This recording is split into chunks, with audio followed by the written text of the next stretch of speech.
सूर्यो अजायत श्रोत्राद्वायुश्च प्राणश्च अग्निरजायत आभ्या आसीदन्तरिक्षो शीर्ष्णोद्योः समवर्धत पदभ्याम्भूभिर्दिशः श्रोत्रादधा लोकान् अकल्पयन् पुरुषेण हविषा देवा जगन्मातन्वत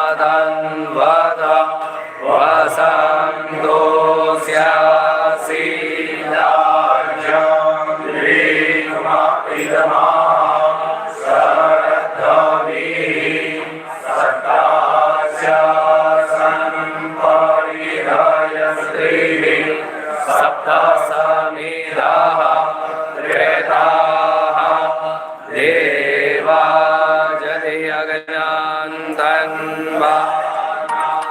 अवदनान् जगने जगन्माय देवा स्थानि धर्माणि प्रथमान्यासन्न देहानाः महिमानः બરાબર છે. આપીને હલાવતા નહીં, આપીને હલાવતા નહીં. ઓમ શાંતિ શાંતિ શાંતિ. વયમ રાષ્ટ્રે જાગૃયામ પુરોહિતાઃ. આવો શ્રી મુંબઈ વિદ્વત પરિષદ तथा श्री घाटकोपर ब्राह्मण समाज मुंबई द्वारा आयोजित है कर्मकांड कार्यशाला आप सब विद्वानों को खूब हार्दिक स्वागत करिए છીએ. વૈદિક પ્રાર્થના બાદ દીપ પ્રાગટ્યથી આપણે આજનો પ્રારંભ કરીએ. વિનંતી કરું દીપ પ્રાગટ્ય માટે પધારવા માટે પરમ પૂજ્ય શ્રી ડોક્ટર ઘનશ્યામભાઈ गौर, परम पूज्य श्री परंतप भाई पंडित जी, श्री संतोष भाई त्रिवेदी, श्री पंकज भाई त्रिवेदी, श्रीपाद भाई नायक, प्रफुल्ल भाई दवे, प्रशांत भाई दवे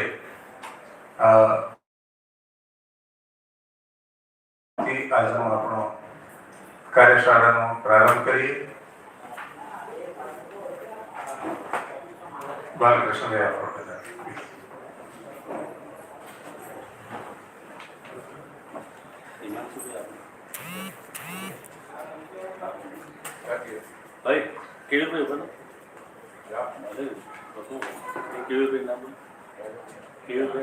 કેયુરભાઈ પણ દીપ પ્રાગટ્ય માટે વધારે એવી વિનંતી.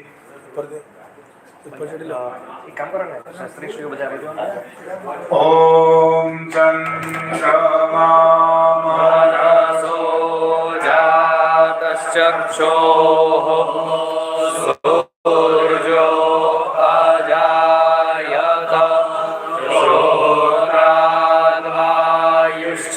પ્રાણશ્ચ મુખા અગ્નિરજાયત. दीपक ज्योति परब्रह्म दीपक ज्योति जनार्दन दीपो हरतु मे पापम दीपक ज्योति नमो. ખૂબ જ ધન્યવાદ. મંચ પર પધારવા માટે વિનંતી કરું પૂજ્ય શ્રી ઘનશ્યામભાઈ ડૉક્ટર ઘનશ્યામભાઈ ગૌર. અધ્યક્ષીય સ્થાન માટે વિનંતી કરું પરમ પૂજ્ય શ્રી પરંતપભાઈ પંડિતજી આજના આ કાર્યશાળાનું અધ્યક્ષીય સ્થાન વહન કરો એવી વિનંતી. પૂજ્ય શ્રી બાલકૃષ્ણભાઈ આપ પણ મંચ પર પધારો અને સાથે વિનંતી કરું પૂજ્ય શ્રી કમલેશભાઈ શુક્લ, પરશુરામભાઈ આપનું પણ મંચ પર અમે રાહ જોઈએ છીએ. આવો.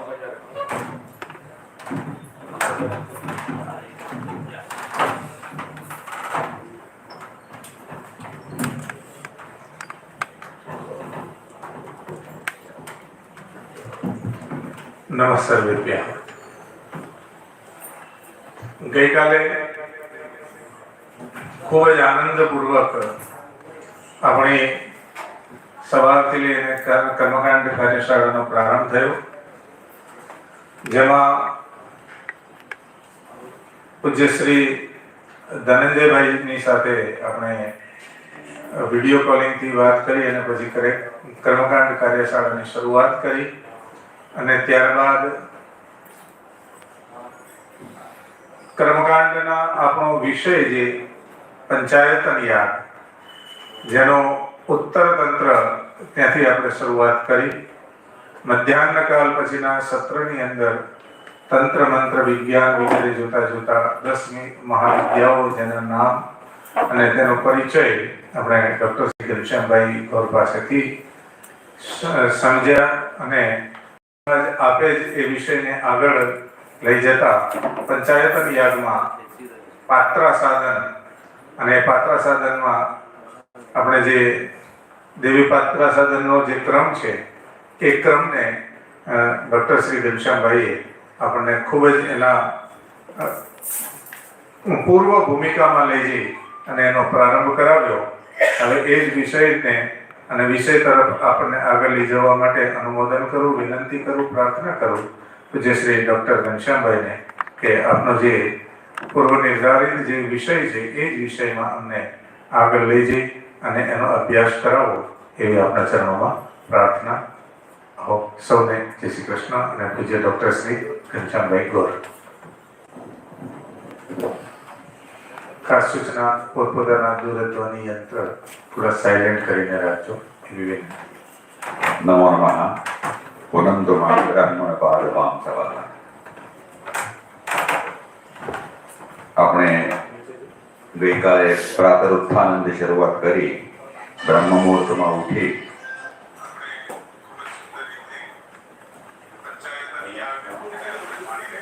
જેને સાંભળવું હોય વિડીયો કોલમાં જોવો એ નીચે જઈને જોજો. સવારે ઉઠી અને જમીન ઉપર પગ મૂકતા પહેલા જે વિધાન હતું એ ગઈકાલે બતાવ્યો. ત્યાર પછી પૃથ્વીનું સ્મરણ કરી નીચે પગ મૂકી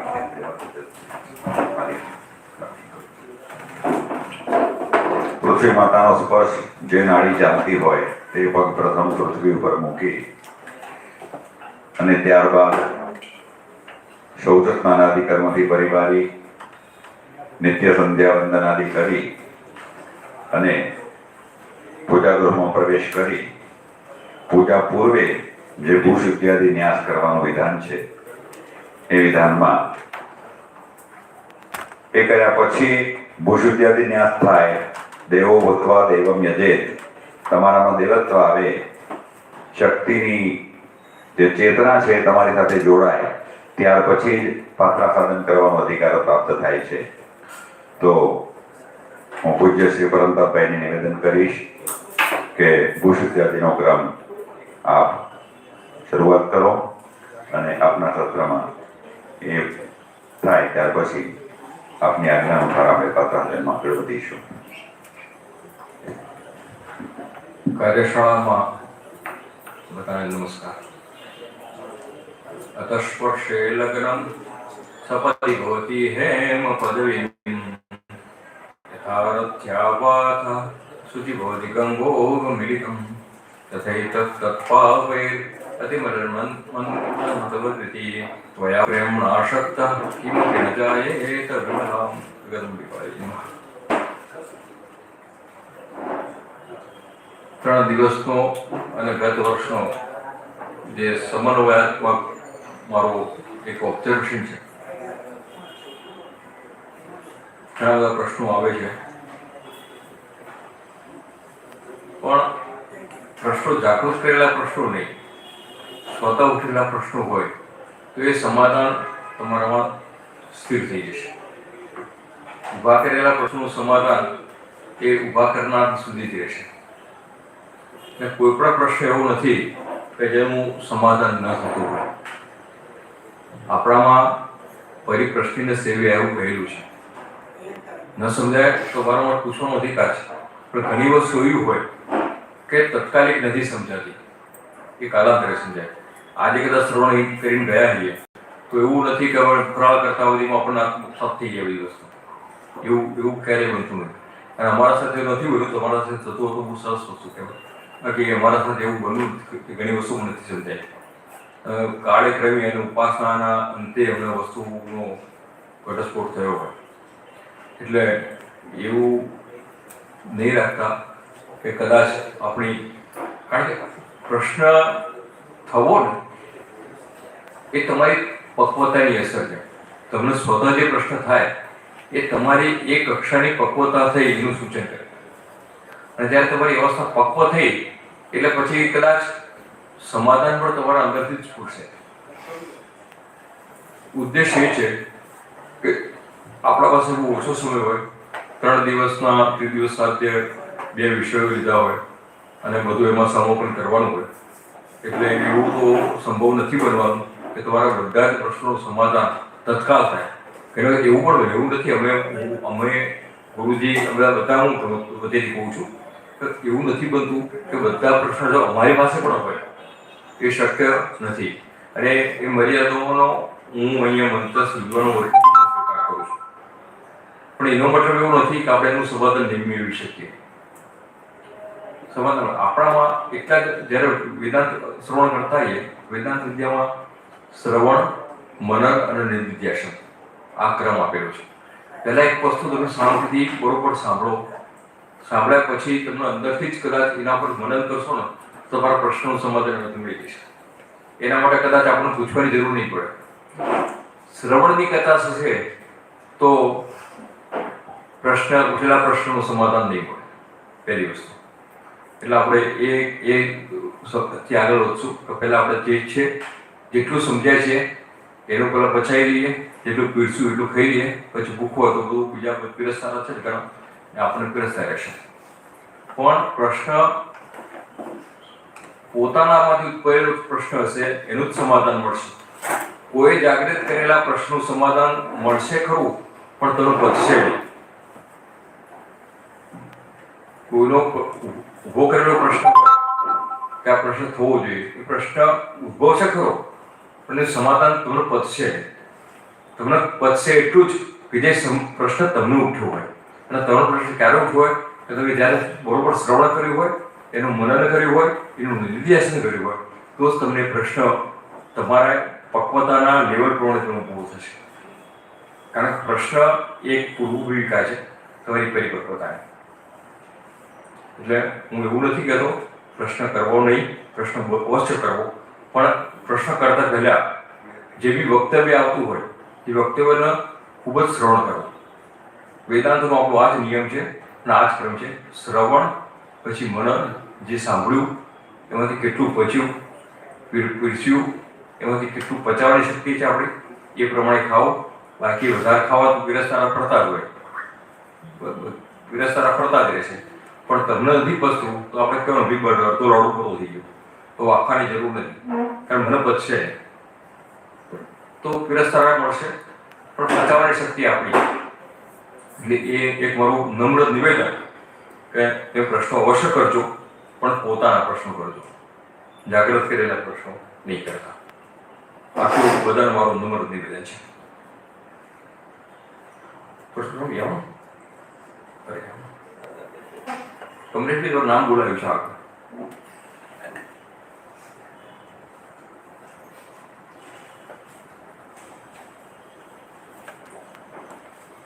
તંત્રની શરૂઆત સુંદર પૂજ્ય ગુરુજીએ કરી. તંત્રમાં પ્રવેશ પણ સારી રીતે કર્યો.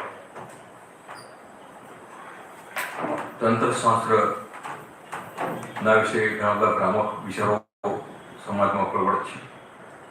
આપણું પહેલું કર્તવ્ય છે કે તંત્રની પ્રાથમિકતા અને તંત્રનું પ્રારંભિક એનો જે કોન્સેપ્ટ ક્લિયરન્સ જે છે એ અહીંથી મેળવીએ. એને સર્વસ્વીકૃત શાસ્ત્ર બને એવો આપણે સકારાત્મક પ્રયત્નો કરીએ.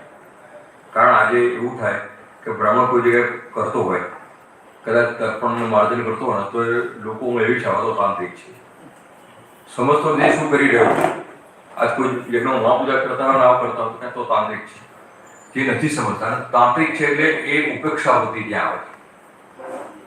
ત્યાં બ્રાહ્મણો તાંત્રિક હતા, પણ તાંત્રિક હોવું એટલે ઉપેક્ષિત હોવું એ માનસિકતા પર બદલવાની જરૂર છે. જો અવિચારિક પ્રયોગો પુરાણોમાં પણ છે અને વેદોમાં છે. એવું નથી કે વેદોમાં અવિચારિક પ્રયોગો નથી, વેદોમાં પણ એવા મંત્રો છે. રુદ્રના 5મા અધ્યાયના જે છેલ્લા 10 મંત્રો જો, અમે છેલ્લા 3 મંત્રો જુઓ. ચંદ્રિકું દસર ઉદ્દેશ ધ્યાન વેદમાં એક પ્રકારની માનસિક રીતે આપણે એનું એ જ કરીએ છીએ. તો એવું નથી. પહેલા તંત્ર જે ભોગવાયું એ બલિદાન પ્રક્રિયાથી ભોગવાયું, પણ બલિદાન એ સમગ્ર પ્રક્રિયા અને પૂજા પદ્ધતિનો એક અભિન્ન અંગ છે. પણ જો એ નથી થતો તો ખાસ કરીને દેવી ઉપાસનામાં તો ખાસ, બધામાં જ ખાસ છે, એવું નથી કહેતો કોઈમાં ગૌણ છે, પણ બલિદાન વગરની પૂજા એ સ્વીકૃત પૂજા નથી. યજ્ઞ નાનો હોય કે મોટો હોય, પણ આ એક અનિવાર્ય અંગ છે. એની ભ્રામકતા દૂર કરવી. મારે એક પુસ્તિકા થોડા વર્ષો પહેલા પ્રકાશિત થયેલી, પૂજ્ય સ્વરૂપાનંદજી એના પર બહુ સરસ આશીર્વાદ પણ આપેલા.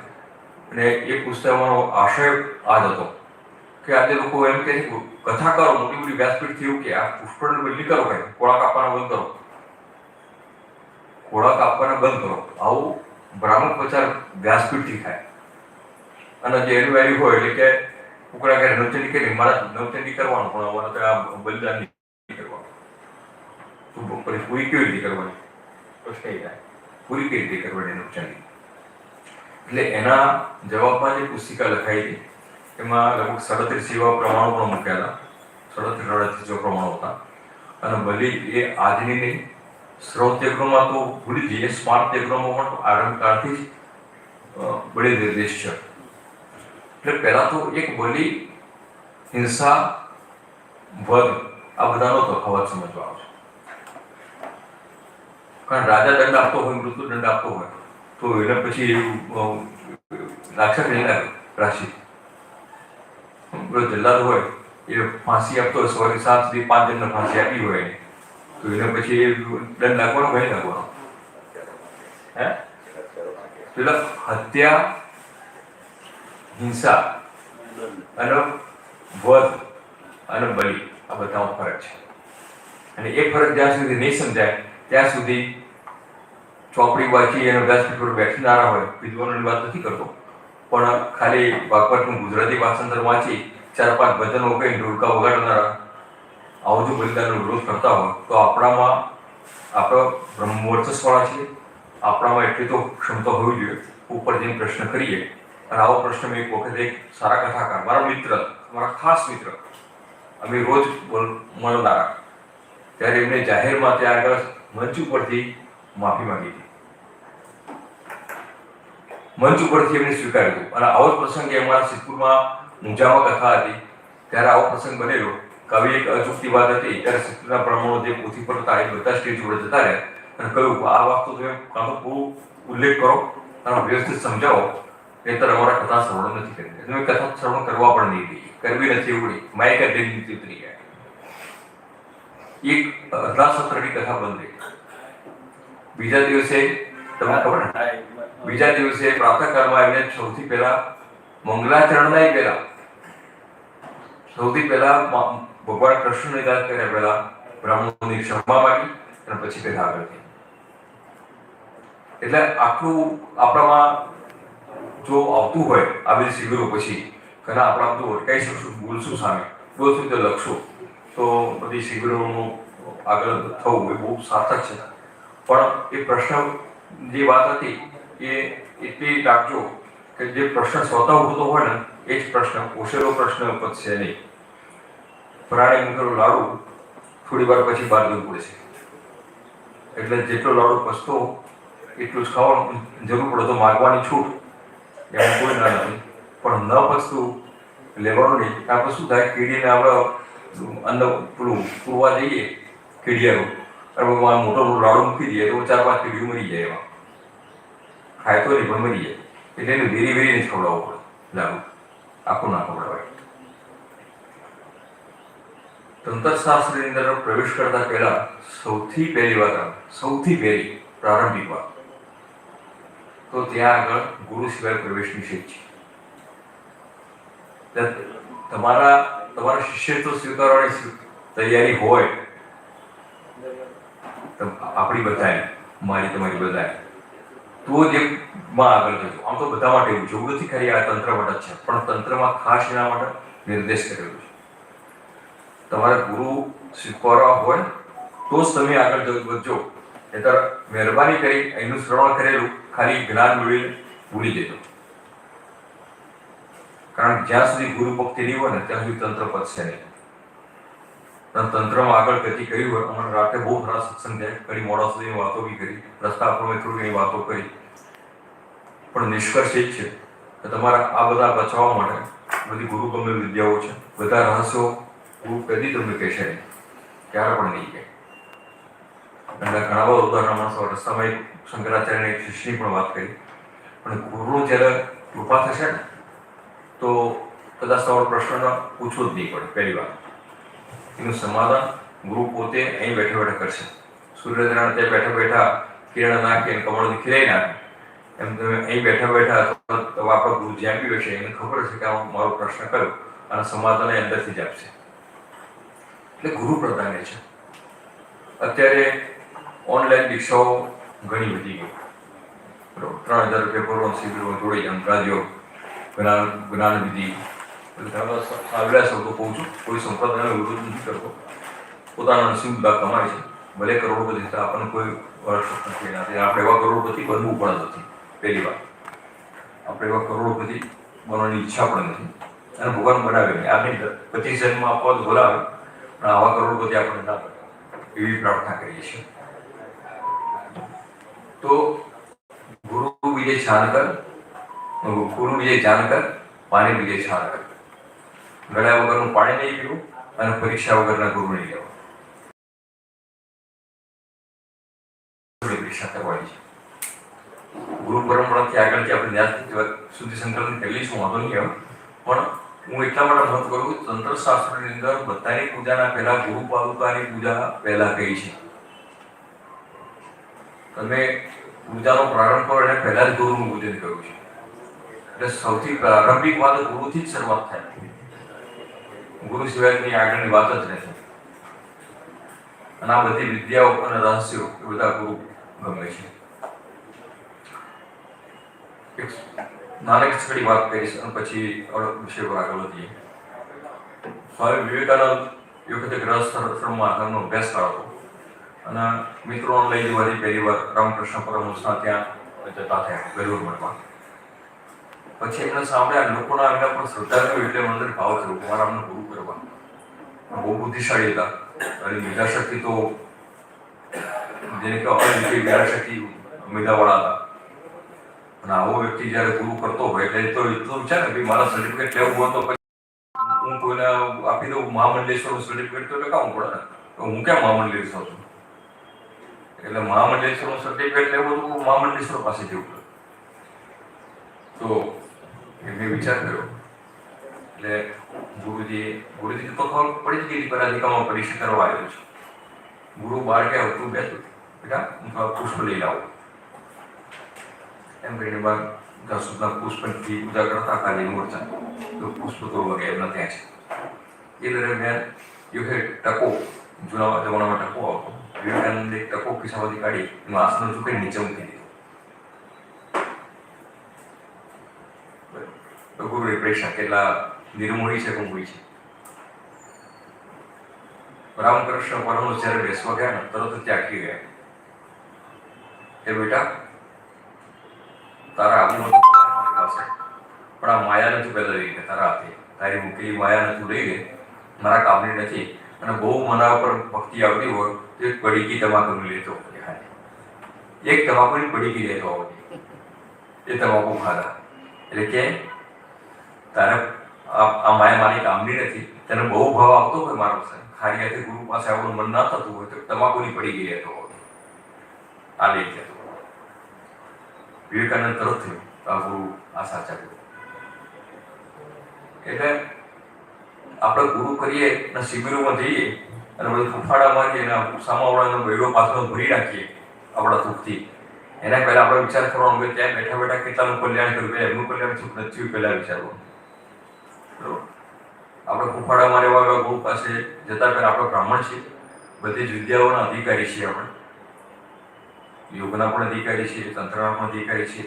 આપણે તો બધાના અધિકારી શાસ્ત્રની રક્ષા માટે, શાસ્ત્રના ઉત્થાન માટે જે મોકલ્યા. આટલા 900 વર્ષની યાત્રા કર્યા, 900 જન્મોની યાત્રા કરી અને આ કોડિયામાં આપણે આવ્યા છીએ. એટલે પરમાત્માના આપણા પર વિશ્વાસ છે ત્યારે મૂક્યા. તો આપણે એનાથી આગળ વધીએ કે આપણા બધા ગુરુ પાસે જવાની આવશ્યકતા નથી. કંઈ જ ના મળો તો આપણે ગાયત્રીથી ઉત્તમ કશું જ નહીં. બ્રાહ્મણ માટે પહેલી દીક્ષા ગાયત્રી થઈ ગઈ એટલે એ ગુરુ થઈ જ ગયા, પછી બીજા ગુરુની જરૂર નથી. એટલે સૌથી પહેલા ગુરુ થવા થાય. તો ગુરુ થવા થાય એટલે ગુરુ પુસ્તરમ કરતવા 3 સંવિધાઓ લઈને ગુરુના આશ્રમ જવાનું અને ગુરુની દીક્ષા લેવાની, આવો એક નિયમ છે. 3 સંવિધા. 3 સંવિધાની વિધાનમાં સરસ ચર્ચા કરી. 3 સંવિધાઓ એટલે લાકડાની સંવિધાઓ લઈ જવાની, લાકડાની સંવિધાઓ નહીં, એ લાકડાની સંવિધાઓ પ્રતિક રૂપે છે. ગીતામાં કહ્યું મનોબુદ્ધિ અહંકાર, મન બુદ્ધિ અને અહંકાર, આ 3ને તમારા સબળનો ભાવ સાથે મૂકી દેવાની ગુરુ આગળ.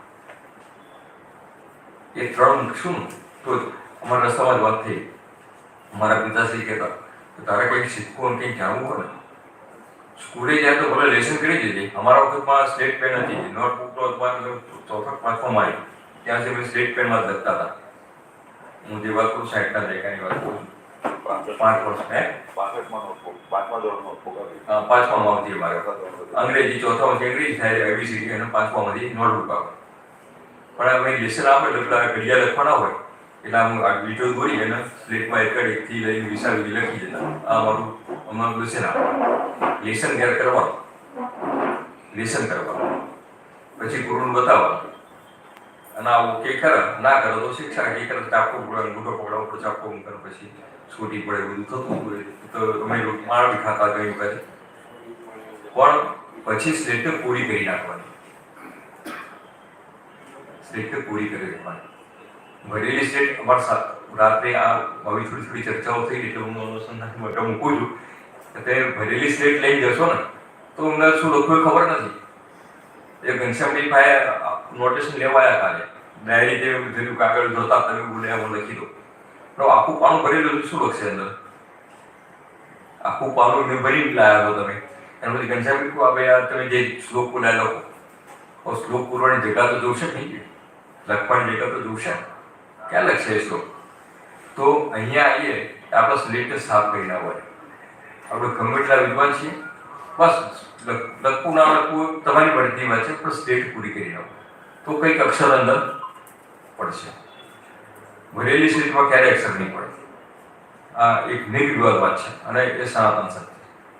એટલે હું પણ આવા વિદ્વાનોના પાસે જઉં છું ત્યારે ક્યારે હું પ્રારંભિક ત્યારે ગુરુજીને અનુભવ છું 2 દિવસનો મારો, આ સિવાય ઘણા પણ હું ક્યારે બી જાઉં છું ને ત્યારે મારો એ જ ભાવ હોય મારી સ્લેટ પૂરી કરી જવાનું. એમાં જે જવું મળે એટલું નથી લેવાનું અને બાકીનું પૂરું લખવાનું. એટલે ગુરુ પાસે જવા માટેનો પહેલો નિયમ કે મન, બુદ્ધિ અને અહંકાર. આપણી બુદ્ધિ ચાલે ગુરુ એવું કેમ કર્યું એવું નહીં ચલાવવાનું. ત્યાં નિશ્ચયાત્મક બુદ્ધિ રાખવાની કે એમને કર્યું એ જ બરોબર કર્યું, એમને કહ્યું એ જ બરોબર કર્યું, મેં કહ્યું એ નહીં. કારણ એમને કહ્યું હશે એટલે કંઈક મારી યોગ્યતા મારા અનુરૂપ એમને કહ્યું છે. એક જ વસ્તુ 2-3 વ્યક્તિઓને 3 જુદી વસ્તુ કે ત્રણેય ના આપો. રાક્ષસોને દવા આપ્યો, મનુષ્યોને દવા આપ્યો, દેવતાઓને દવા આપ્યો, પણ ત્રણેય દના ગર્ભ જે હતો મંત્ર અર્થ એની ગર્ભિત છે વાત હતી અલગ હતી. બરાબર. તમારી યોગ્યતા તમારા માટે કયો દર છે એ ગુરુ તમને આપશે, મારા માટે કયો દર છે મને આપશે. એટલે પાત્રતા પ્રમાણે ગુરુ આપણને જે નિર્દેશ કરતો હોય એ જ આપણું શ્રેય સાધન કરશે. એનાથી 1000 સારી વાતો આપણા માટે હોય તો આપણા યોગ્ય નથી એ નિર્વિવાદ લખી રાખવાની. ઘણી બધી સારી વાતો મળતી હોય પણ ગુરુના જો વિપરીત હોય તો એ વાતોને ક્યારેય સ્વીકારવાની નહીં. મારા ગુરુએ ના પાડી હોય સારી વસ્તુ હોય તો એ ગુરુનો આદેશ વગેરે વસ્તુ નહીં શીખવાડે. કદાચ એવું પણ આપણે સારી લાગતું હોય ગુરુ આગળ નિવેદન કરવાની આપણને છૂટ અને પછી સ્વીકારવાની. તો ગુરુ સદનથી આપણી યાત્રા ચાલુ થાય તંત્ર દીક્ષાની. ગુરુ સદન કરવા માટે જઈએ ત્યારે સૌથી પહેલા મેં કહ્યું મનોબુદ્ધિનો અહંકાર એનો ત્યાગ કરવાનો અને ત્યાં સમર્પણ મારવી. રોજ જીમમાં જતા હોય પછી પાછળનો અડકામ દુખાવો થતો હોય પેલા ઓર્થોપેડિક થેરેપિસ્ટ પાસે જાઓ અને કે આ તો હું કરતો હતો આમ પણ એ કરતો તો એ જુદું પણ અત્યારે તો એ જે કરાવે તે કરવાનું. મને હું આપણે દુખાવો થતો તો હું ડૉક્ટર પાસે ગયો તો મને તો કોમ્પ્યુટર બેસવાના એક્સરે પાછળ ચાલુ થઈ ગયું હતું પેઇન પોઝિશનલ પેઇન હતો. તો એ મારો મિત્ર જ હતો, મારા સંસ્કૃત શીખવા પણ આવતો હતો, મારા એકદમ વિદ્યાર્થી કહેવાય. પણ એને આમ ગળા વગર ભરાયું આમ કહે અને પછી મશીન ચાલુ કર્યું એટલે આમ ટૂંક આખી ઊંચી ખેંચાય પાછી નીચે આવે. હું તો આપણને ફાંસી અક્ષર શું ખબર નહીં પણ મારા એક વખત શરણાગતિ સ્વીકારવાની હતી. ડૉક્ટર ક્યાંક પાછળ પડો ફરી જવાનું પછી જીભ કાઢો એટલે કે તમારા વાણી જીભ શું કમી એવો પ્રશ્ન આપણને ના થવો. જીભ કાઢો કહ્યું એટલે કંઈ કાઢવાનું આપણે એના પાસે ગયા છે એનો ઉપચાર લેવા ગયા છે. એટલે આવી શરણાગતિ જો આપણામાં જાગૃત થાય તો જ પહેલા અને જાગૃત એવી કાઢનારા ગુરુ મળતા હોય તમને તો એ સાચા ગુરુ. બાકી તમને ગમે એવું પીરસનારા હોય એ ગુરુ નથી. એ શિષ્ય વિત્તોપહારકા શિષ્ય ચિત્તોપહારકા નહીં. શિષ્ય ચિત્તોપહારકા ગુરુ જોતા હોય તો એવા ગુરુ જે કોઈ પ્રચાર કરતા નથી, સામેથી આવતા નથી, એમના એજન્ડો ફરતા નથી, એનું મેનેજમેન્ટ નેટવર્ક હોતું નથી. સાચા ગુરુઓનું એ ગુરુ તો તમારે ચાલી જવું પડશે. તો આ રીતે શરણાગતિથી શરૂ થાય. એટલે ગુરુ પરંપરા હોય એમાં ગુરુ એકલા જ નથી, ગુરુના જે શક્તિ આવતી હોય એ આપણા ચોથા ગુરુથી એમની શક્તિ આપણા સુધી આવતી હોય. આપણા ગુરુ છે તમે આ ગુરુથી જે શીખેલું બધું આવી ગયું મારામાં એમને શક્તિપાત કર્યો અને એમને શક્તિપાત કર્યો એ શક્તિપાત એટલો પર્યાપ્ત નથી. એ શક્તિપાત ચોથા ગુરુથી આવ્યો, એમને એકલાનો નથી. એટલે ચારી ગુરુનું અહીંયા આગળ આપણે પૂજન કરીએ છીએ. કોઈ પણ કર્મનામાં અને દીક્ષા વગરના કોઈ પણ મંત્ર હોય એ મંત્ર ક્યારેય ફેરફૂટ થતા નથી. જેમાં તમારો અધિકાર ના હોય એ વસ્તુ તમે લો તો પણ એ ફળતી નથી. મને ગમે એટલું સારી વસ્તુ મળે પણ મને મારે અધિકારી ના હોય તો એ મને ફળતી નથી. એટલે એના માટે યોગ્યતા કેળવવી પડે છે. કહેવાનો તાત્પર્ય આપણે વ્રતેન દીક્ષામાં આપણો દીક્ષા જે બોલીએ છીએ મંત્ર તો પહેલા વ્રતેન દીક્ષા કરે તે મંત્રમાં જો શોધો વ્રતેન દીક્ષાથી મંત્ર ચાલુ થયો તો વ્રત કરવાના છે. તો વ્રત કયા એવું વ્રત નહીં કે 4 દાડા ઉપવાસ કરીને મારા ઘેર પાયા આવતું છે એવું કોઈ ખોટું નથી કહેતા. તો વ્રત એટલે કયા ગુરુજીએ નિર્દેશ કરી વાતનો ધ્યાનમાં રાખવાનો. જે ગુરુએ આપણને સૂચના આપી છે ધ્યાનમાં રાખવાનું. ક્રિકેટ શીખવા જતા હોય ને ગ્રાઉન્ડમાં આ કોચ હોય ગ્રાઉન્ડમાં બધા છોકરાઓને ક્રિકેટ શીખવાડતા હોય પહેલા દાવથી બેટ પકડાઈ ના દે. સમજો પહેલા દિવસથી કોઈને સચિન તેંડુલકર હોય કે સુનિલ ગવાસ્કર હોય એ પહેલા દિવસથી કોઈને બેટ પકડાવતો નથી. પહેલા એને ગ્રાઉન્ડમાં ઉભા રહે શીખવાડે પછી યુનિફોર્મ બતાવો આ રીતે પહેરવાનું, આ શૂઝ પહેરીને આવવાના, આ ચામડાનું બધું પહેરીને એના એ તારે નહીં ચાલે. ગમે એટલા સારા હોય તો તારે આ શૂઝ પહેરવાના, આ રીતનો ડ્રેસ કોડ આવો અને આટલા વાગે આવી જ જવાનું. આટલું કરો એટલે તમારી પ્રાથમિકતા એની વ્રત તમને આપી દીધું. પ્રાથમિક વ્રત પછી કે 10 રાઉન્ડ મારવાના ગ્રાઉન્ડના. તો હવે 10 રાઉન્ડ બનાવવાની જરૂર છે. મારા તો બેટિંગ કરવાની છે, મારી ઈચ્છા તો મારો બેટર બનવાનું, બેટ્સમેન બનવાની છે સારી. પછી આ રાઉન્ડ મારવા મારે ક્યાં દોડવાનું છે. પણ તમે ગમે તે બોલર બનતા હો, ફિલ્ડર બનતા હોય, વિકેટ કીપર બનતા હો, એ રાઉન્ડ તમારે મારવાના. અને આ પ્રમાણે ત્યારે આગળ જાઓ અને તમારી યોગ્ય થાય વ્રતેન દીક્ષા અને પછી એમાં તમારું દાક્ષિણી આવો અને દાક્ષિણી આવો એટલે તમારામાં સામર્થ્ય આવો એટલે તમને શ્રદ્ધા થાય. શ્રદ્ધા માપે છે અને જ્યારે શ્રદ્ધા થાય ત્યારે તમારી પ્રાપ્તિ તમારા સામે છે. ત્યાં સુધી તમારી પ્રાપ્તિ પણ મળવાની છે. એટલે વ્રત કરવાથી દાક્ષિણી આવો આ દીક્ષાની પરંપરા આ વ્યવહારિક મેં દાખલો એટલા માટે આવ્યો કે સુપથ્ય બની જાય બધા.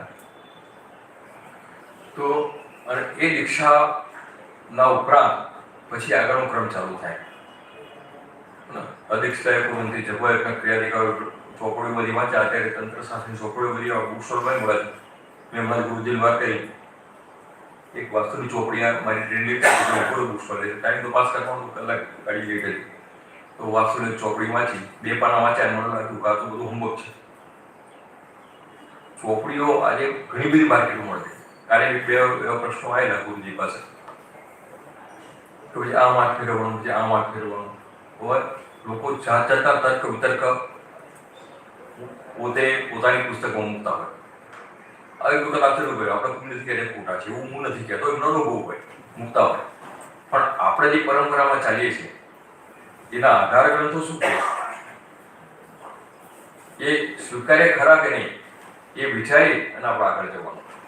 તો બજારમાંથી ચોપડી લાવી અને 10 મહાવિદ્યાઓ વાંચી જઈએ એટલે 10 મહાવિદ્યાના આપણા અધિકારી થઈ ગયા એવો ક્યારેય વિચાર નહીં કરવાનો,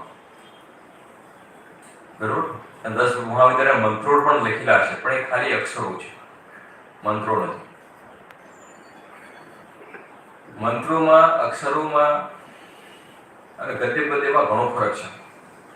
આજે કેસેટમાં ગવાના જે હોય ને એ સંગીત ખરું, એમાં શબ્દો ખરા પણ એ મંત્રો નહીં.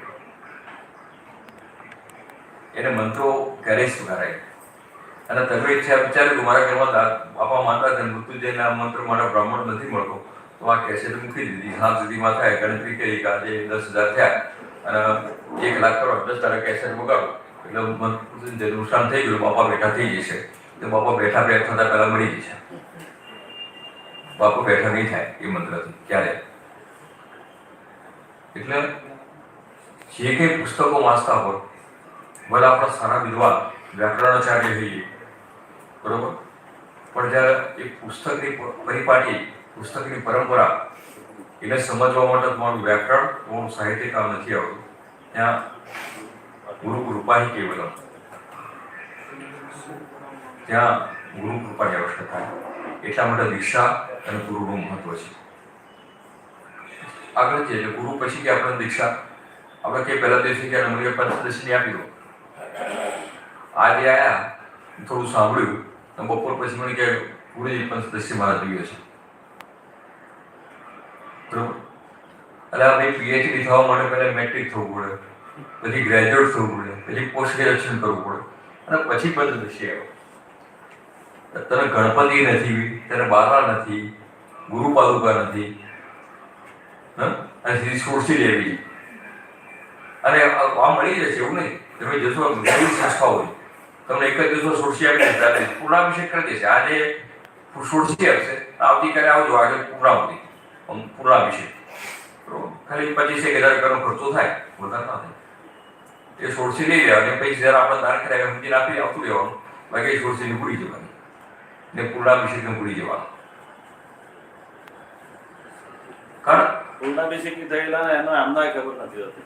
હા, હું એ જ કહું છું. ઓનલાઈન બીજું શું? હા, આવી એક તેના બહુ સારા મારા વાત થઈ પછી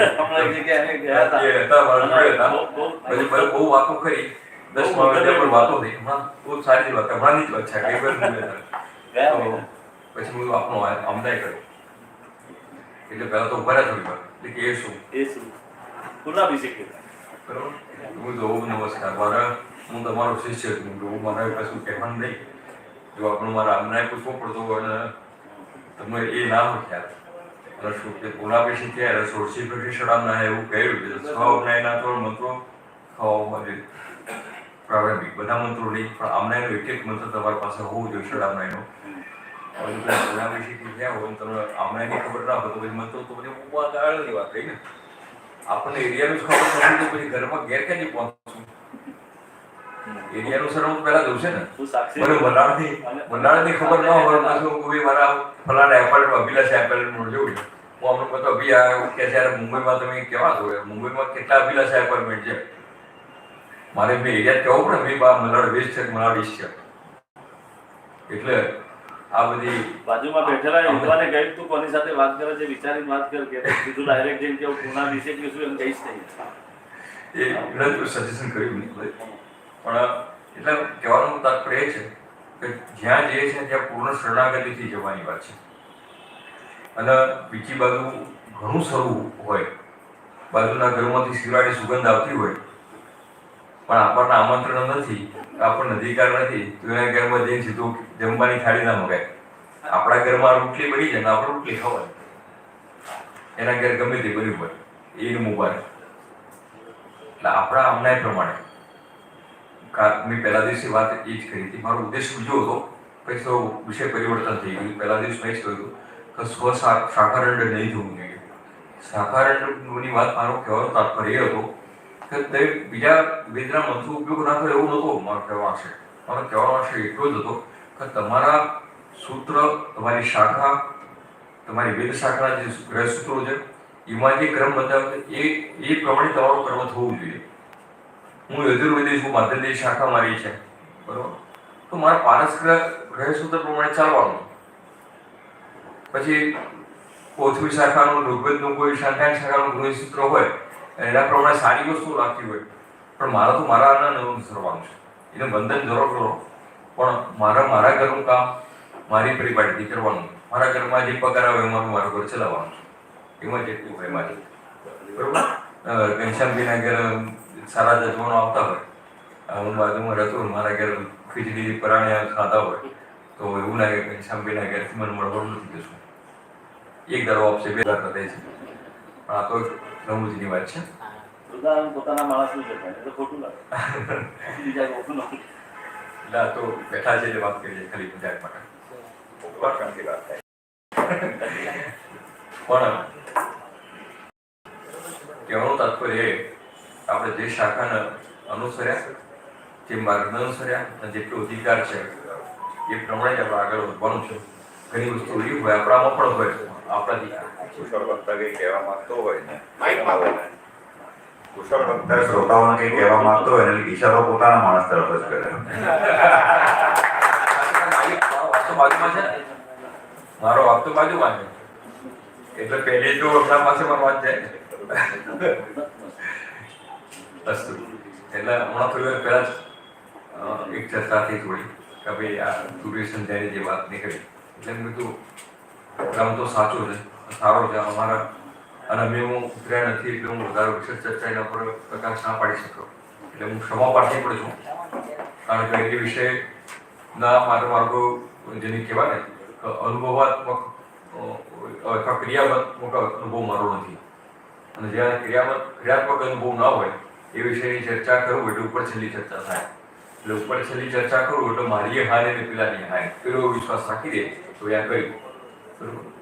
અને હું એવું કહું કે ભાઈ મારી વિદ્વત્તા સાબિત થઈ ગઈ, એટલે ત્યાં ક્ષમા માગવામાં કોઈ જ વાંધો નથી, અને એમના ક્ષમા પ્રાર્થિત થઈ જઈએ.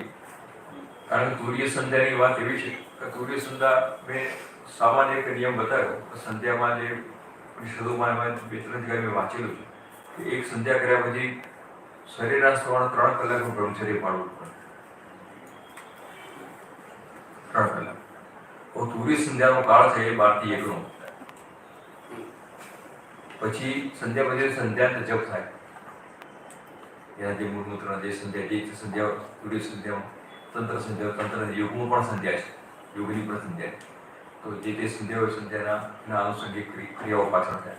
અને પછી 3 કલાક એટલે 4 વાગે જો બ્રાહ્મણ મુહૂર્ત થાય તો પછી તો મારો બ્રહ્મચર્ય રહેવું એ સવાલ જ નથી. એટલે આખી જિંદગી આપણે સંન્યાસ થઈ જાય. તો પછી આગળ આ બધા આપણે બેઠા એ બધા આવીએ જ નહીં, આમાં કોઈ ના હોય એવું શૂન્યાવકાશ થઈ જાય. અને પ્રજાતંત્રનો વિકસિત કરવાની પણ ના પાડી છે. અને એટલે જ એના વાત થઈ, થોડી ચર્ચાઓ થઈ, એટલે એ વસ્તુ આમાં જે આગળ આવે છે પંચ મકાનની વાતમાં મૈથુન આવે છે, જે એ મૈથુન હું તમને સમજાવીશ થોડું ઘણું સંક્ષિપ્તમાં. પછી તો ગુરુજી જ્યારે પાત્રા સદન જે છે એ વખત પણ થોડો પ્રકાશ પાડશે. આમાં થોડું હું લઈશ થોડું પાછળ. એને વાજપેયી યજ્ઞ કહ્યું છે. જે વસ્તુ ખરાબ હોત સંસાર ભોગવવાની, તો શ્રીનાથ સાથે જે સહવાસ છે એને વાજપેયી યજ્ઞ ના કહ્યો. અને એ કોઈ જેવી તેવી વસ્તુ નહીં. 10 ઉપનિષદો માન્ય અને અગ્રયો બૃહદારણ્યક ઉપનિષદ કહે છે. પુત્ર મંત્ર નામ મંત્ર છે અને આમાં અંતે આખા મંત્રની અંતે એને એવું કહ્યું છે, થોડું તમે મંત્રમાં તો ભાષાંતર વાંચો તો બીભત્સ લાગશે. એટલે જે અધિકારી હોય કે આપણને આમાંથી બીજી કોઈ નહીં હેરાવડ નહીં જઈએ એ જ વાંચો આ મંત્ર, બાકી ના વાંચતા. અને થોડો બીભત્સ જેવું તમને લાગશે, આપણે એ બીભત્સ નથી.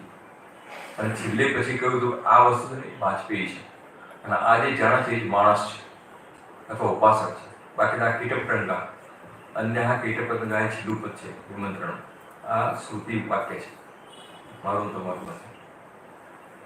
એટલે વાત એવી હતી કે તમે ભિક્ષા વગરના જે મંત્રો હોય એ ક્યારે ફલીભૂત થતા નથી. અને ભિક્ષા વગર ઘણું બધું મળશે.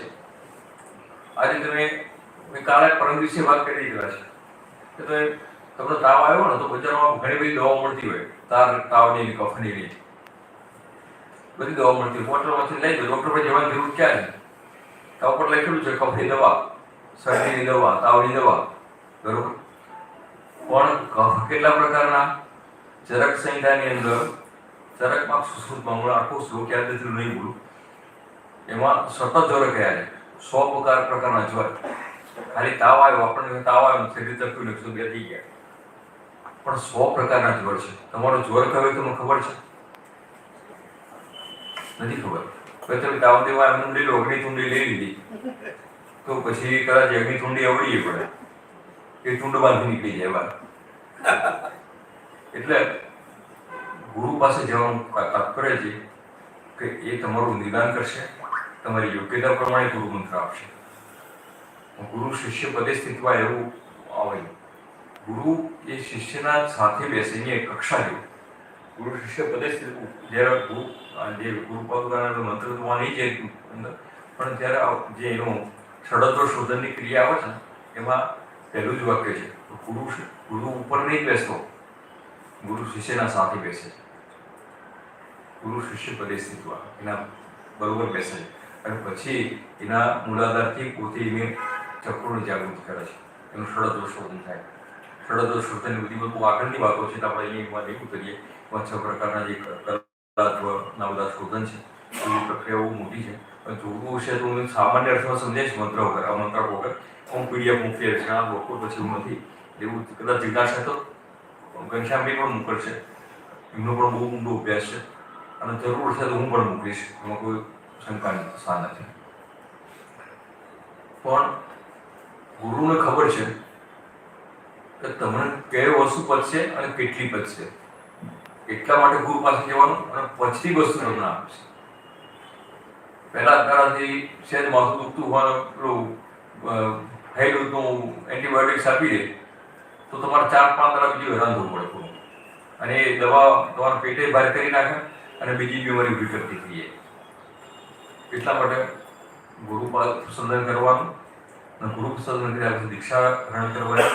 દીક્ષા પણ ઘણા પ્રકાર કયા છે તે બધી બહુ વિસ્તૃત નથી કરતા. એમાં ઘણી બધી દીક્ષાઓના ક્રમ કયા છે એ પ્રમાણે દીક્ષા કરવાની. એમાં જે દીક્ષાક્રમમાં આગળ ગયા પછી ગુરુ મંત્ર આપવાનો. અને ગુરુની આપણે પહેલા દિવસે વાત થઈ, દિવ્ય ગુરુ, સિદ્ધ ગુરુ, માનવ ગુરુની કાલે જ વાત થઈ હતી. એટલે ગુરુ તમને કેવા મળશે એ ગુરુ ઉપર નિર્દેશ નથી થતું, એ તમારા ઉપર થાય છે. તમારી મોટર કેટલા વોલ્ટની છે એ તમારે જોવાનું.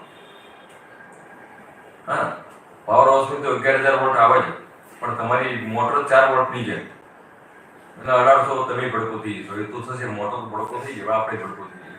એટલે આપણી કક્ષા પ્રમાણે દિવ્ય ગુરુ અર્થાત પરમાત્માએ આપેલી દીક્ષા આપેલી જેવા પુરાણોમાં ઘણા કથાઓ છે.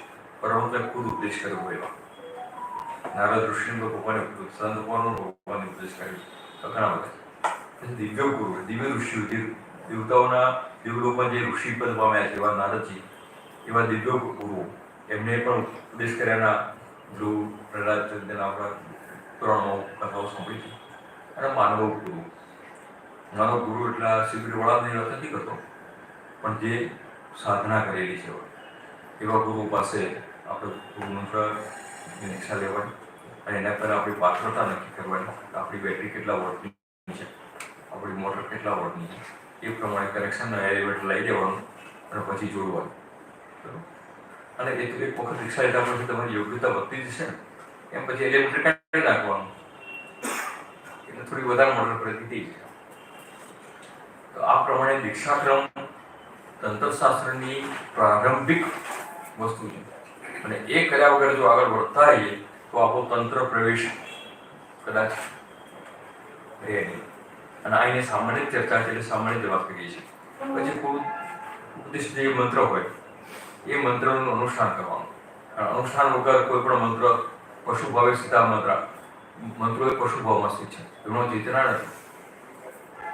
અનુષ્ઠાનથી જ એમાં ચેતના. એવા મંત્રો બોલાય બધા મંત્રો તમે ઋગ્વેદના મંત્રો બોલો કે યજુર્વેદના મંત્રો બોલો મંત્ર સહિત આ બધા મંત્રો છે. તો પ્રતિષ્ઠા કરતી વખતે તમે ન્યાસ કરતા હો તો ડાબડાડી અડાડી મંત્રો બોલો. મંત્રનું ચૈતન્ય તમારાથી આવશે, અનુષ્ઠાનથી આવશે, એના સાથે એના નિયમોથી આવશે. એટલે મંત્રાનુષ્ઠાન ઉપદિષ્ટ જે મંત્ર હોય એનું અનુષ્ઠાન કર્યા વગર આગળની યોગ્યતા પ્રાપ્ત થતી નથી. જ્યારે મંત્રની વાત આવે એટલે કોઈ પણ મંત્ર હોય એના 6 અંગ બને: ઋષિ, દેવતા, છંદ, કવચ, કિલક ઇત્યાદિ 6 અંગ બને. એ મંત્રમાં આ શોધવાની પણ એક પ્રક્રિયા છે. કોઈ પણ મંત્ર લો તેનું ઋષિ તમને ખ્યાલ હોય ખાલી છંદ શોધવાની. જ્યારે છંદની વાત થાય એટલે હું તમને ખાસ ભાર મૂકું છું. વેદના મંત્રોમાં પણ આપણે છંદ ભૂલ્યા છીએ, સાધના છંદ. અને છંદનો ભગવાને વેદના નારાયણના પગ કર્યા છે, કારણ કે એ શક્તિને બહાર લઈ જનારા છે. સાધના છંદ, બરોબર. એટલે છંદ એ એવું નથી કે તમે સારો રાગ ગાઈને બોલાવો. ત્રંબકનો મંત્ર કેસેટમાં વાગે એમાં છંદ નથી, એમાં રાગ છે. એ મંત્ર નથી, એ સંગીત છે. આ નિશ્ચિત લખી રાખજો. અને આવા જે મંત્ર ઢોલકા નગારાવાળા થાળીઓવાળા એનો હોય ને તો એમને અહીંથી નમ્ર પ્રાર્થના કરું તો બને ત્યાં સુધી આપણે એવો પ્રયત્ન કર્યો થાળીઓ ના વગાડવી પડે અને યજમાન ડોલે. ઢોલકા વગર યજમાન ડોલે એવા યજ્ઞો આપણે કરતા થઈએ ત્યારે આપણે સાચા પ્રમાણ. બાકી ઢોલકા નગારામાં તો ગઢવીઓએ નચાવે છે લોકોને, કથાકારોએ ગરબા ગવડાવે છે અને બધાનીકો હોય એ ગરબા ગવડાવે છે. અને કંઈ ના હોય તો સંગીતમાં તો એવી તાકાત છે એટલે તમારી કથાની અસર થતી કે તમારા મંત્રોની અસર થતી એવું તમે ક્યારેય ના ભૂલતા વિચારતા. એક નાનું સાહેબ 3 વર્ષનું બચ્ચું હોય ને એને શબ્દોની ખબર નથી, એને સંગીતની ખબર નથી, પણ એ વાગે નાચવા માંડે. એ સંગીતનો પ્રભાવ છે. માતા આરડામાં શું ગાય છે બાળકને ઈછોડતી વખતે એ બાળકને એક શબ્દની ખબર નથી, કારણ કે એ ભૂત જ શીખ્યું નથી. આલરડાના જે તમે ગીત ગાઓ છો એ બાળકે ભૂત જ શીખ્યું નથી, એને ખબર નથી, એ શબ્દો સમજી શકતું નથી, પણ એને ખબર છે એ હાલરડામાં એ તાકાત છે, એ હાલરડાની શક્તિ છે, એ હાલરડાની શક્તિ એને શું વાળી દે છે. એટલે મંત્રોમાં તમને અર્થ સમજાય એ મહત્વનું નથી, કારણ કે અર્થ તો ગર્ભિત જ છે. તંત્રમાં તેટલા સુધી ગયું છે કે જે વૈખરી છે એનું શરીર છે, એ જગદંબા સ્વરૂપ છે, પ્રકૃતિનો કોષ છે અને એની અંદર જે ગર્ભશક્તિ છે અર્થ રૂપેણ શિવસ્થિતા એવું કહેલું છે. કોઈ પણ મંત્રની અંદર કોઈ પણ મંત્ર હોય, વેદનો હોય, કારણ કે બધા જ મંત્રોનું ઉત્પત્તિ સ્થાન કોઈ કહેતું હોય બીજું છે તેવું નથી. આ સૃષ્ટિ અંદર 7.5 કરોડ મંત્રો આવ્યા, 7.5 કરોડ, 1-2 કરોડ નહીં. અને 7.5 કરોડ મંત્રો શિવ અવતાર નિર્ગતા સપ્તકોટી મહામંત્ર શિવ અવતાર સ્વરૂપતા એવું કહ્યું. 7.5 કરોડ મંત્રો અહીં શિવજીથી જ ઉત્પન્ન થયા. અને બધી જ કથાઓના બધા પુરાણોમાં લગભગ શરૂઆત શિવ પાર્વતીના સંવાદથી થતો હોય છે, કારણ કે જ્ઞાનના અધિષ્ઠાતા, મંત્રોના અધિષ્ઠાતા અને બધી વિદ્યાઓના અધિષ્ઠાતા ભગવાન સદાશિવ છે.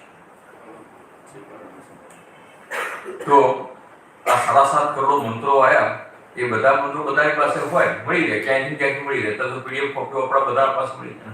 આપણો અધિકાર હોય કે ના હોય, આપણી યોગ્યતા હોય કે ના હોય, પણ તો ત્યારે ઋગ્વેદ ભાષા જ મળી જાય. સર્ચ કરો ગૂગલમાં તો ઋગ્વેદ ભાષા મળી જશે, બધું મળી જશે. પણ એ આપણા માટે પથ્ય છે કે નહીં એ વિચારવાનું આપણે. કેટલું પચશે અને કેટલી આવી શક્તિ. હલવાઈની દુકાન ઉપર તો ઘણી બધી મીઠાઈ હોય, પણ આપણા પાસે 50 રૂપિયા પડ્યા તેમાંથી 100 ગ્રામ આવતી હોય એટલી લેવાની, બધાનો આગળ નહીં રાખવાનો. પછી કલ્પના પછી માગવું પડે, બાલકૃષ્ણ બી મને જરા આપે 200 રૂપિયા, અને બાલકૃષ્ણ બી ખુશ હોય તો આપશે, ના નથી. કહેવાનો મતલબ આપણી શક્તિ પ્રમાણે જ આપણે આગળ વધવાનું છે. તો આ મંત્રમાં બધા જ મંત્રોને ભગવાને પીડિત કરી નાખ્યા. જેટલા બી મંત્રો હતા ભગવાને સપ્તર્ષિઓના મંત્રો આપ્યા છે, બીજા કોઈ નથી આવ્યા. સપ્તર્ષિઓના 7.5 કરોડ મંત્રો શ્રવણ કરાયા છે. પછીથી ઉપાસક આ તો બધી મહાશક્તિઓ ઉભા ગઈ. મંત્રમાં પ્રભુ ચૈતન્ય અચિંત્ય શક્તિ હોય, પરશુરામ પુસ્તકમાં કહે છે એનામાં અચિંત્ય શક્તિ ધરાવવાનો.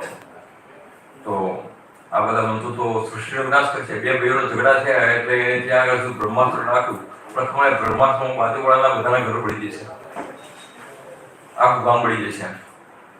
પણ એને તો શું મારા વેર લેવું છે ને, મને કેમ મારા ભાગમાં આપણું લઈ ગયું, એટલે ત્યાં બ્રહ્માસ્ત્રનો ઉપયોગ કર્યો. એ બધું ના થાય, અને પાત્ર વગર એ થાય નહીં. કારણ કે સોનામાં મળેલી તલવાર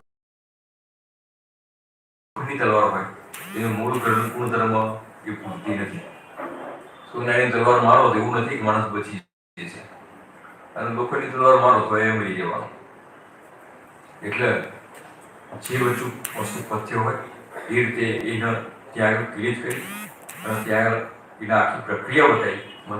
મંત્ર જાગરણની, મંત્ર અનુષ્ઠાન અને પૂરું ગમે પૂરું પ્રકાશી નાખો. રિવોલ્વર બધા નથી આવતા, લાયસન્સ લેવું પડે પહેલાં. લાયસન્સ લીધા પછી આપણને રિવોલ્વર મળી જાય, આપણને ખબર પડે કે આ બધું ઉપયોગ નહીં થતો. તો દીક્ષાનો પ્રાધાન્ય થયો. દીક્ષાના 6 અંગો કયા?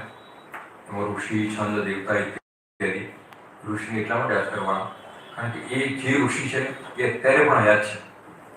તમે એમ કહો વિશ્વામિત્ર છે જ આપણી સાથે,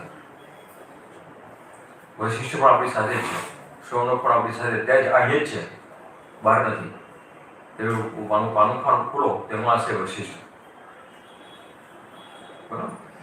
વેદના મંત્રો ખોલો તેમાં ઋષિ બેઠા છે, ક્યાં બેઠા જ છે ત્યારે અક્ષરપતિ. તો એ ઋષિએ આ બધી શક્તિઓની મંત્રને જાણી, અને મંત્રોની અંદર જે પશુત્વ એટલે શું? ચેતના નથી, શરીર તો છે, પશુ રૂપે સ્થિત મંત્ર. એ મંત્રોનું જાગરણ કરવાની જવાબદારી એ આપણી છે. ગુરુ મંત્ર આપો તો એના પાછળ આખું ક્રમ બતાવે. બધા ઋષિનું પૂજન કરવાનું, એટલે ઋષિનું સ્થાન કહ્યું. ઋષિ બુદ્ધિના અધિષ્ઠાતા થયા, વિચાર મગજથી કર્યા. મગજ આપણો ઋષિ જ છે, એટલે ઋષિ ન્યાસ કરીએ છીએ. પછી છંદનો નાશ, એ વસ્તુ બહાર ક્યારે આવે છે? એ અહીંથી આવવાનું છે. હું મારા મનમાં કેટલો મંત્ર ચાલતો હોય પણ આનો ત્યારે શ્રવણ થશે, હું બોલ્યો એનો સરસ ઘનપાઠ ચાલતો હોય પણ મને કઈ રીતે શ્રવણ થાય એનો વૈખરીથી આવતો હોય. ત્યાં સુધી અંદર એમને ગમે તેવું રટણ થતા હોય મને ખબર નથી પડવાની કયો મંત્ર થાય. તો સાધના છંદ અને એક પરંપરા પ્રમાણે જ ચાલવું જોઈએ. ઋગ્વેદનો એક મંત્ર કણવ શાખાવાળો બોલતો હોય, ચૈત્રીય શાખાવાળો બોલતો હોય અને માર્કંડેયની શાખાવાળો બોલતો હોય. ત્રણેય યજુર્વેદની શાખાઓ છે. કૃષ્ણ યજુર્વેદ પણ યજુર્વેદ જ છે, કાણવ શાખા પણ યજુર્વેદની છે, અને પણ આ ત્રણેય વ્યક્તિ ગણપતિનો મંત્ર બોલતા હોય ત્યારે ત્રણેયમાં ભેદ હશે. છંદસી બહુળા ત્યાં સૂત્ર આવે. છંદસી બહુળા ક્વચિત પ્રવૃત્તિ, કચિત પ્રવૃત્તિ, વિજય વિધાન બૌદ્ધ સમીક્ષા ચતુર્વિધ બાહુવ્યકમ બદનતી. ભગવાન પાણીની આર્ષત્વાદ સાધુ એમ કે નમસ્કાર કરે. વ્યાકરણના પ્રણેતા અને ભગવાન સદાશિવનું અવતાર પાણીની એટલે વ્યાકરણમાં એમના પહેલા ઘણા પૂર્વાચાર્યો થઈ ગયા, અને ભસ્તુઓનું પણ મોટું યોગદાન છે. ભાગવતી ઇત્યાદિ ગ્રંથો લખ્યા, બહુ સરસ નું પણ યોગદાન છે. અને એમાં તો બહુ સરસ સુંદર વર્ણન છે, બહુ સરસ. બ્રહ્મ સુધી નાદથી બ્રહ્મ સુધીની યાત્રાનો ક્રમ તમારે જોવો હોય તો વાક્ય પદી એકવાર જેની યોગ્યતા હોય વાંચજો, બહુ સુંદર ગ્રંથ છે.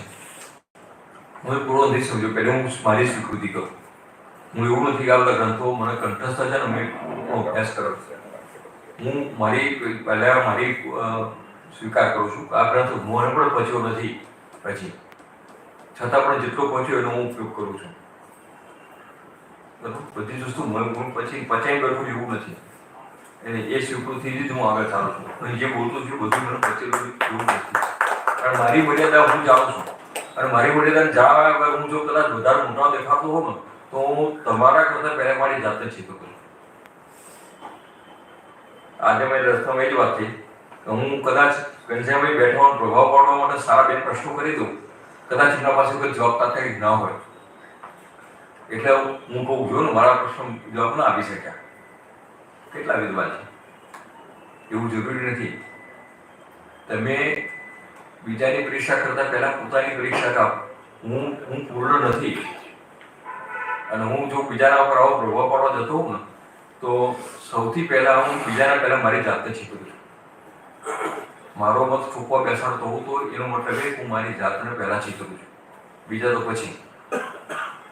તો કૃપા કરી વિદ્વતાની સાથે નમ્રતા, જે સવારે વાત કરી એ રીતે જો નમ્રતા હશે તો ઘણું બધું મળશે પણ ખરું. શેર પૂરી છે ને તો સારા અક્ષરો પર અંદર પડશે. બાકી તો ભરેલી સીટમાં લઈને બેસો તો પછી ઘનશ્યામ કે જગા નથી, કાલે આવતી પેલા સીટ ધોઈ નાય અને એવું થાય. એટલા માટે ઋષિ એ જે આપણું મસ્તિષ્ક કહ્યું કે તેની આ મંત્રોની શક્તિને જાણી છે. અહીંયા બહુ લાંબુ થઈ જાય તો વાત નથી કરતો. મેં લિંગ મંત્રો ઉપર એક લેખ લખ્યો છે અને આવા પ્રશ્નો બિચારા મારી પાસે આવેલા આવા કે ભાઈ આ મંત્રમાં તો ક્યાંય ભગવાનનું નામ નથી, કાંઈ ઉપચારનું અનુસંધાન નથી મળતું. તો લિંગે દ્રવ્ય દર્શન એટલે મંત્રી લિંગ દર્શન બે સૂત્રો છે. અને તમે ઐતિહ્ય ઉપનિષદ વાંચો અથવા પ્રશ્નોપનિષદ વાંચો, બંનેમાં છે. એમાં બી મંત્રો આખ્યા છે. ખૂબ જે સમય મળશે આમાં તું કહેશે તમે કે ઋષિઓએ ઘણું તપ કર્યું. વાગ્રમગણી જે હતી એના બ્રહ્મલોકમાં આદેશ થયો તાર પૃથ્વીલોક ઉપર જવાનો. પછી એના થયો પ્રશ્ન પૃથ્વીલોક ઉપર શા માટે જવાનું? આખું સુપ્ત છે ઋગ્વેદની અંદર. તો એને કહ્યું તાર પૃથ્વીલોક ઉપર જઈ અને બ્રહ્મ વિદ્યા સ્વરૂપે ત્યાં અવતાર ધારણ કરવાનો. એટલે મારે કાર્ય શું કરવાનું? ત્યારે વાણી એટલે ભગવાનની સરસ્વતીએ વીણાનો સુર મળ્યો અને એને કહ્યું હું તારી સાથે આવીશ અને તારે કેવી રીતે પ્રગટ થવાનું એમાં હું તને સહાયભૂત થઈશ. એ રીતે વાઘરમણી વાઘ રૂપે આપણે કહીએ ને અગ્નિ વાઘ તૂટવા શ્રમકળા વિશે એ જે વાત કરી એ અગ્નિ સ્વરૂપા પરાક્રમણી આ ઋષિઓના જે તપસ્વી ઋષિઓ હતા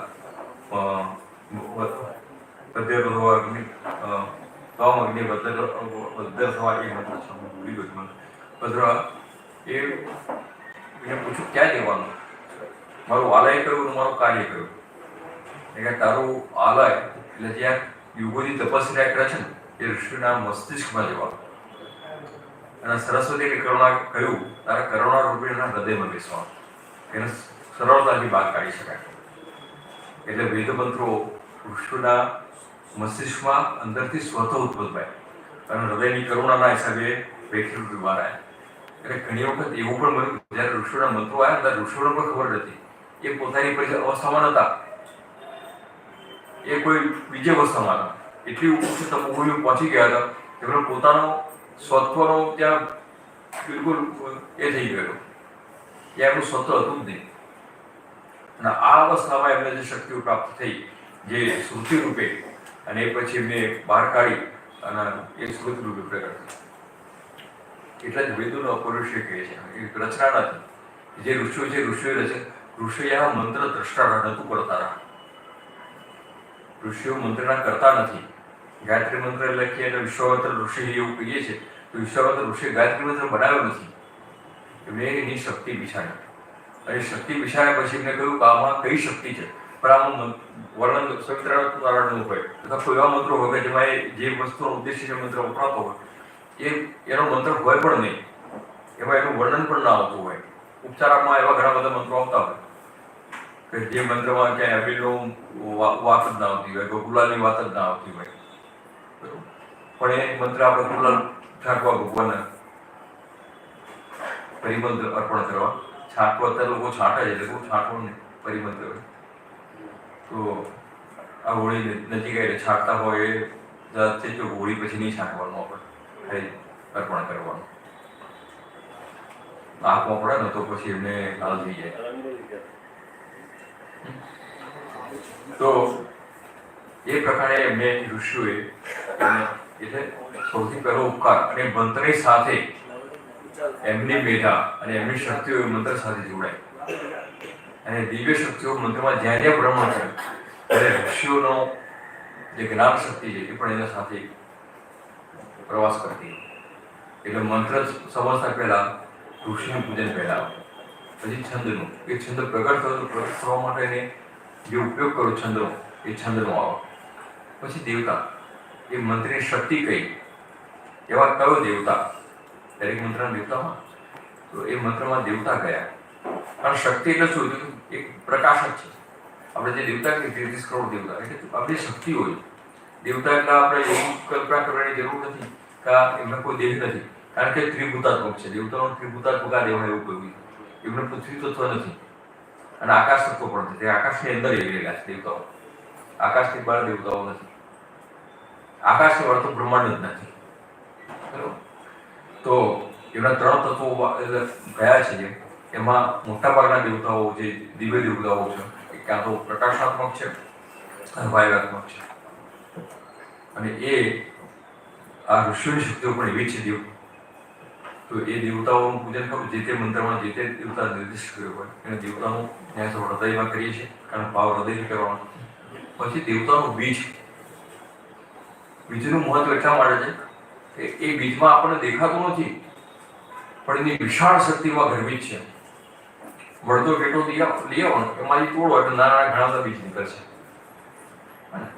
એક નાનો આવડું બીજ હોય આવડો મંગળો દાણો હોય ને આવડો મંગળો દાણો હોય તો એ મંગળા દાણામાંથી જમીનમાં નાખો એટલે બીજા 1 સહસ્ત્ર મંગળા દાણા થાય એમાં પાંદડા થાય એનો છોડ એ પણ થાય છોડ પણ થાય બધું થાય આ બધું બીજમાં હતું ત્યારે આવ્યું ને બીજ વગર તો આવવાનું નથી અને બીજમાં હતું એ જ એમાં બહાર આવ્યું બીજમાં નથી એવું ન આવ્યું મગનો દાણો નાખ્યો એમાં કેરી બેસવાની નથી ક્યારે મગના દાણામાં કેરી નહીં આવે ક્યારે અને લીંબોડીમાંથી આસોપારો નહીં થાય એટલે જે તે વસ્તુની ગર્ભિત શક્તિ એના બીજમાં રહેલી છે એટલે બીજનું ધ્યાન આપણે મૂળાધારમાં કરીએ છીએ કારણ કે એ મૂળાધાર એ સર્વનો આધાર એ જમીન છે તો મૂળાધાર તો આધાર ચક્ર છે અને એમાં રોપણ કરેલું બીજ એ પરિપક્વ થાય એટલે વટવૃક્ષ બની જાય એ શક્તિઓ બહાર નીકળી જાય એ જમીનમાં મૂળાધારના ચક્રમાં એનું ધ્યાન કરીએ છીએ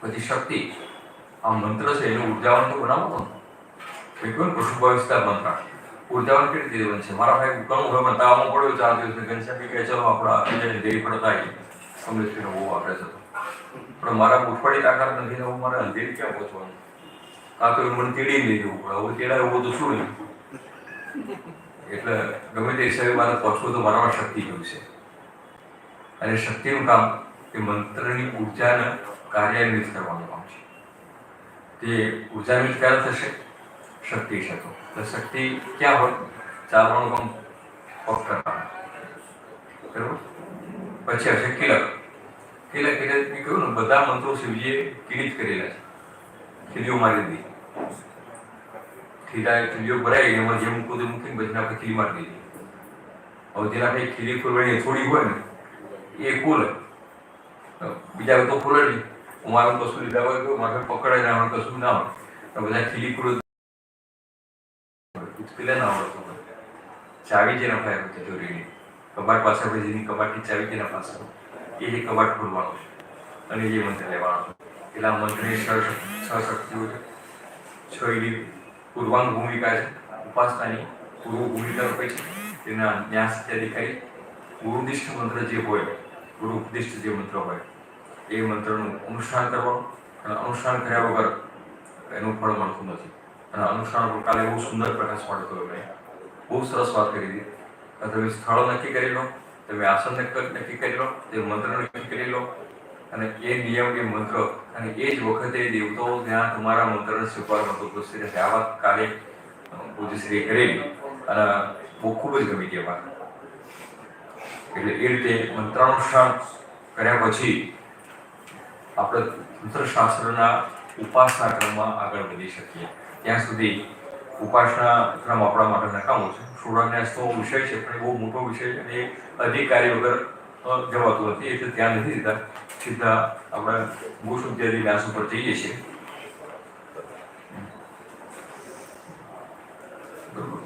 તો આપણા શાસ્ત્રમાં એક વાત કરી દેવો ભૂતવા જે દેવ, બરોબર? તો એમાં